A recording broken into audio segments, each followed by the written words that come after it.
after a 33-year leave of absence from his alma mater, I am pleased to present to you Dr. William Gates.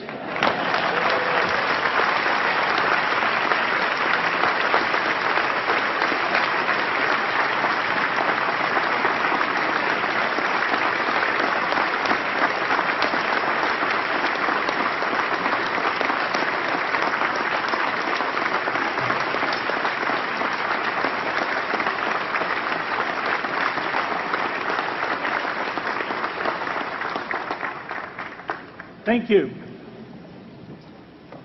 President Bach, former President Rudenstein, incoming President Faust, members of the Harvard Corporation and the Board of Overseers, members of the faculty, parents, and especially the graduates.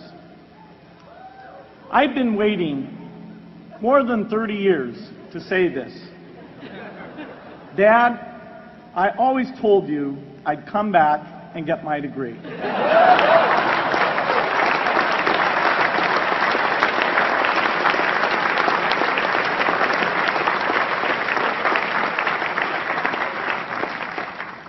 I want to thank Harvard for this honor. I'll be changing my job next year, and it will be nice to finally have a college degree on my resume. I applaud the graduates for taking a much more direct route to your degrees. For my part, I'm just happy that the Crimson called me Harvard's most successful dropout. I guess that makes me valedictorian of my own special class. I did the best of everyone who failed. But I also want to be recognized as the guy who got Steve Ballmer to drop out of business school.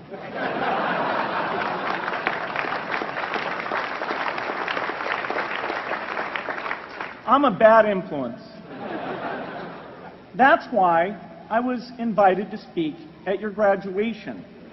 If I'd spoken at your orientation, fewer of you might be here today.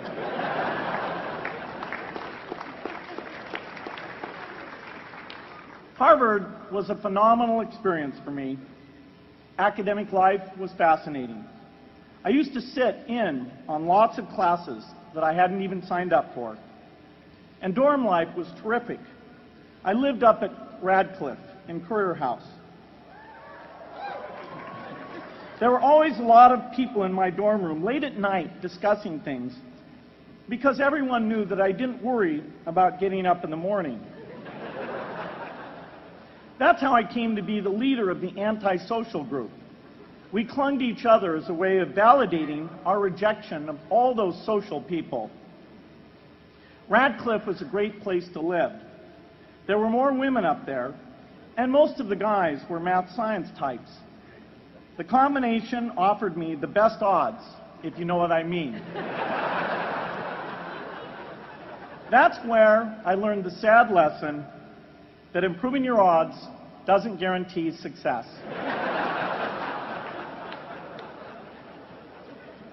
One of my biggest memories of Harvard came in January 1975 when I made a call from Currier House to a company in Albuquerque, New Mexico that had begun making the world's first personal computer. I offered to sell them software. I worried they would realize I was just a student in a dorm and hang up on me. Instead, they said, "We're not quite ready. Come see us in a month," which was a good thing because we hadn't written the software yet. From that moment, I worked day and night on the extra credit project that marked the end of my college education and the beginning of a remarkable journey with Microsoft. What I remember above all about Harvard was being in the midst of so much energy and intelligence. It could be exhilarating, intimidating, sometimes even discouraging, but always challenging. It was an amazing privilege, and though I left early, I was transformed by my years at Harvard, the friendships I made, and the ideas I worked on. But taking a serious look back, I do have one big regret. I left Harvard with no real awareness of the awful inequities in the world, the appalling disparities of health and wealth and opportunity that condemn millions of people to lives of despair. I learned a lot here at Harvard about new ideas in economics and politics. I got great exposure to the advances being made in the sciences. But humanity's greatest advances are not in its discoveries, but in how those discoveries are applied to reduce inequity.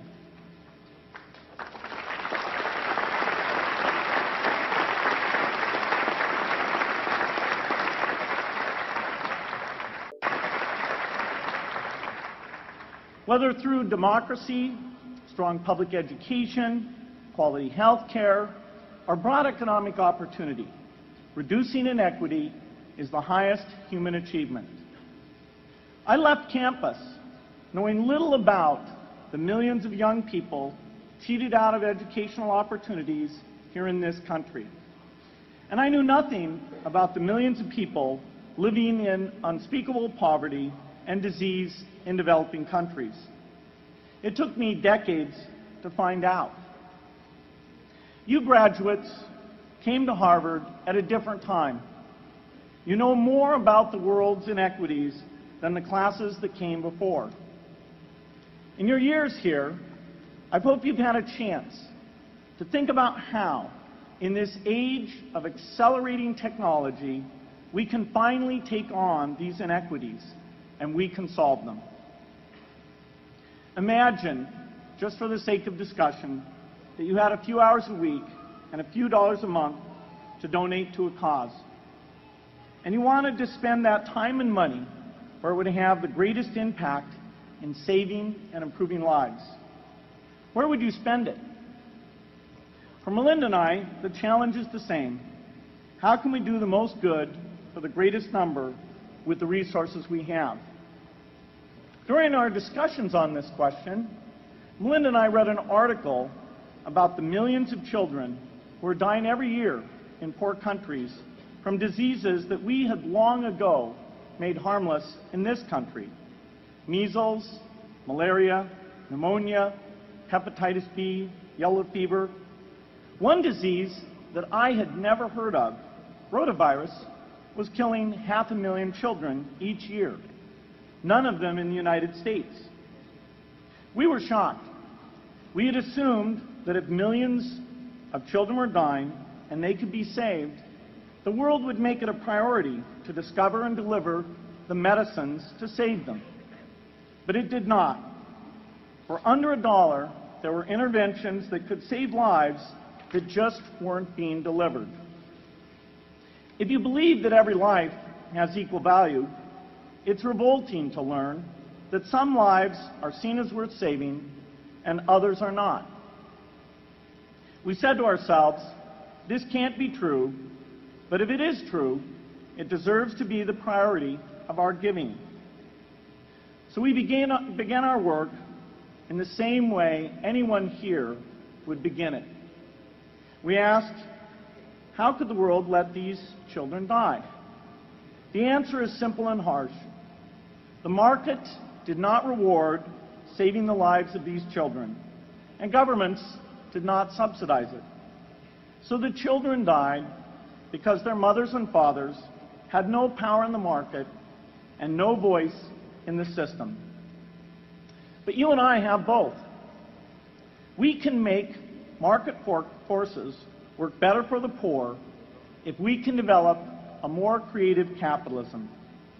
If we can stretch the reach of market forces so that more people can make a profit or at least earn a living serving people who are suffering from the great inequities. We can also press governments around the world to spend taxpayer money in ways that better reflect the values of the people who pay the taxes. If we can find approaches that meet the needs of the poor in ways that generate profits for business and votes for politicians, we will have found a sustainable way to reduce inequity in the world. This task is open-ended. It can never be finished.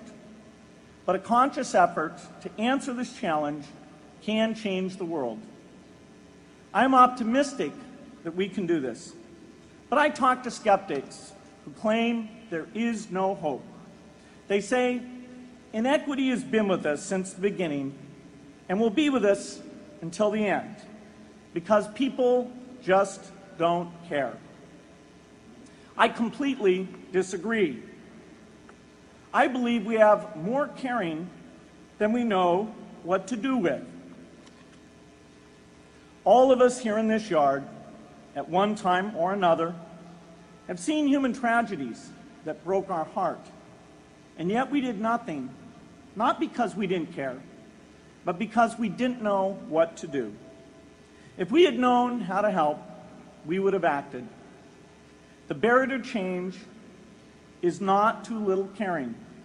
It is too much complexity. To turn caring into action, we need to see a problem, see a solution, and see the impact. But complexity blocks all three steps. Even with the advent of the internet and 24-hour news, it is still a complex enterprise to get people to truly see the problems. When an airplane crashes, officials immediately call a press conference. They promise to investigate, determine the cause, and prevent similar crashes in the future. But if the officials were brutally honest, they would say, of all the people in the world who died today from preventable causes, 0.5% were on this plane. We're determined to do everything possible to solve the problem that took the lives of the 0.5%. The problem is not just the plane crash, but the millions of preventable deaths. We don't read much about these deaths. The media covers what's new, and millions of people dying is nothing new. So it stays in the background, where it's easy to ignore. But even when we do see it or read about it, it's difficult to keep our eyes on the problem. It's difficult to look at suffering if the situation is so complex that we don't know how to help. And so we look away. If we can really see a problem, which is the first step, we come to the second step, cutting through the complexity to find a solution. Finding solutions is essential if we want to make the most of our caring. If we have clear and proven answers anytime an organization or individual asks, how can I help? Then we can get action, and we can make sure that none of the caring in the world is wasted. The complexity makes it hard to mark a path of action for everyone who cares, and makes it hard for their caring to matter. Cutting through complexity to find solutions runs through 4 predictable stages. Determine a goal, find the highest impact approach, deliver the technology ideal for that approach, and in the meantime, use the best application of technology you already have. Whether it's something sophisticated like a new drug or something simple like a bed net. The AIDS epidemic offers an example. The broad goal, of course, is to end the disease. The highest leverage approach is prevention. The ideal technology would be a vaccine that gives lifelong immunity with a single dose. So governments, drug companies, and foundations are funding vaccine research. But their work is likely to take more than a decade. So in the meantime, we have to work with what we have in hand, and the best prevention approach we have now is getting people to avoid risky behavior. Pursuing that goal starts the 4-step cycle again. This is the pattern. The crucial thing is to never stop thinking and working, and never do what we did with malaria and tuberculosis in the 20th century. which is to surrender to complexity and quit. The final step, after seeing the problem and finding an approach, is to measure the impact of the work and to share that, success or failure, so that others can learn from the efforts. You have to have the statistics, of course. You have to be able to show, for example, that a program is vaccinating millions more children. You have to be able to show, for example, a decline in the number of children dying from the diseases. This is essential not just to improve the program, but also to help draw more investment from business and government. But if you want to inspire people to participate, you have to show more than numbers. You have to convey the human impact of the work so people can feel what saving a life means to the families affected. Going to the World Economic Forum some years back and sitting on a global health panel that was discussing ways to save millions of lives. Millions! Think of the thrill if you could save just one person's life, then multiply that by millions. Yet, this was the most boring panel I've ever been on. Ever. So boring, even I couldn't stand it. What made that experience especially striking was that I had just come from an event where we were introducing version 13 of some piece of software, and we had people jumping and shouting with excitement. I love getting people excited about software, but why can't we generate even more excitement for saving lives? You can't get people excited unless you can help them see and feel the impact.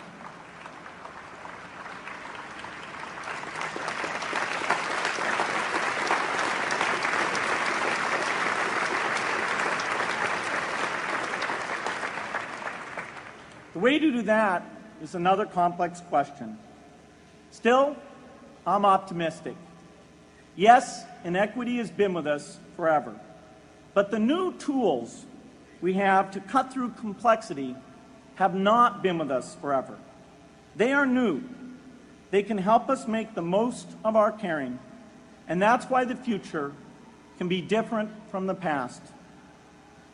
The defining and ongoing innovations of this age, biotechnology, the personal computer, and the internet, give us a chance we've never had before to end extreme poverty and end death from preventable disease. 60 years ago, George Marshall came to this commencement, and he announced a plan to assist the nations of post-war Europe. He said, I quote, "I think one difficulty is that the problem is one of such enormous complexity that the very mass of facts presented to the public by press and radio make it exceedingly difficult for the man in the street to reach a clear appraisement of the situation. It is virtually impossible at this distance to grasp at all the real significance of the situation." 30 years after Marshall made his address, which was 30 years ago, as my class graduated without me, technology was emerging that would make the world smaller, more open, more visible, less distant. The emergence of low-cost personal computers gave rise to a powerful network that has transformed opportunities for learning and communicating. The magical thing about this network is not just that it collapses distance and makes everyone your neighbor. It also dramatically increases the number of brilliant minds we can bring in to work together on the same problem. And it scales up the rate of potential innovation to a staggering degree. At the same time, for every person who has access to this technology, 5 people don't.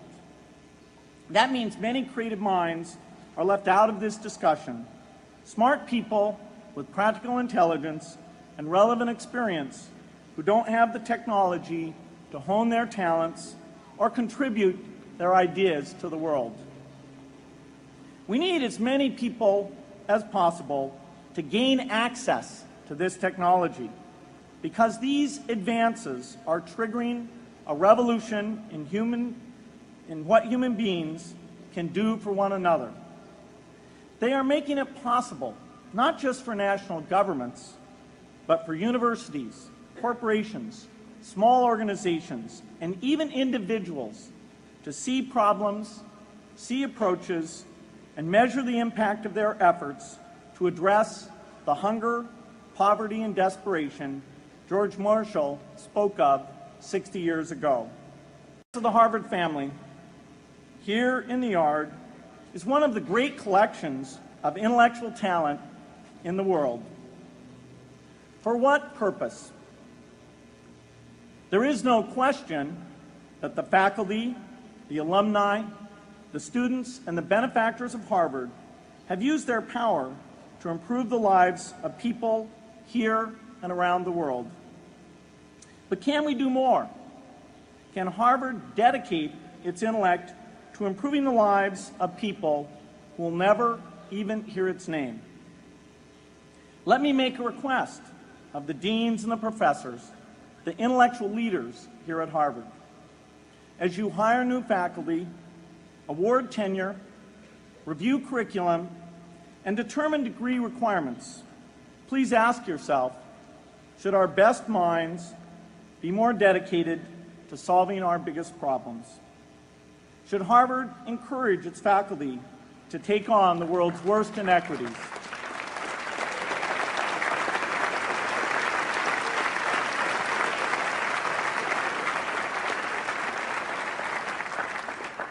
Should Harvard students know about the depth of global poverty, the prevalence of world hunger, the scarcity of clean water, the girls kept out of school, the children who die from diseases we can cure? Should the world's most privileged learn about the lives of the world's least privileged? These are not rhetorical questions.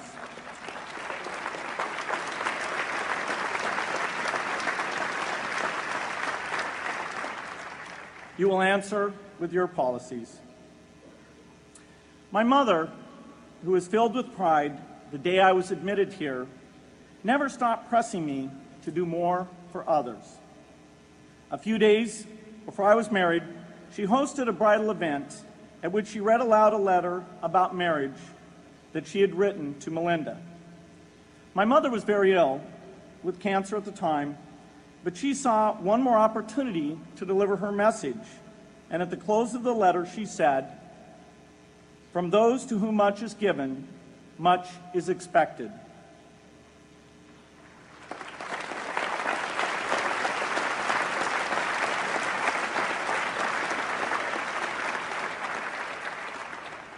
When you consider what those of us here in this yard have been given in talent, privilege, and opportunity, there is almost no limit to what the world has a right to expect from us.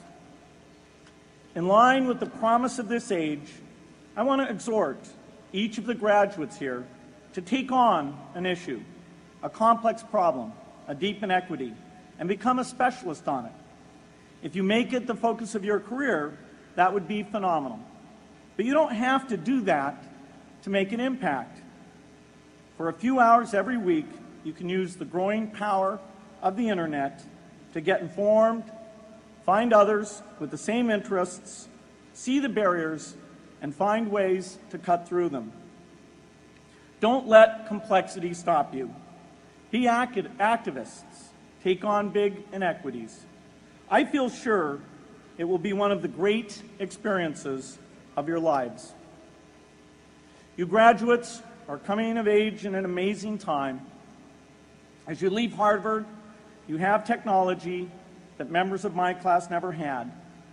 You have awareness of global inequity, which we did not have. And with that awareness, you likely also have an informed conscience that will torment you if you abandon these people whose lives you could change with modest effort. You have more than we had. You must start sooner and carry on longer. And I hope you will come back here to Harvard 30 years from now and reflect on what you have done with your talent and your energy. I hope you will judge yourselves not on your professional accomplishments alone, but also on how well you have addressed the world's deepest inequities, on how well you treated people a world away who have nothing in common with you but their humanity. Good luck.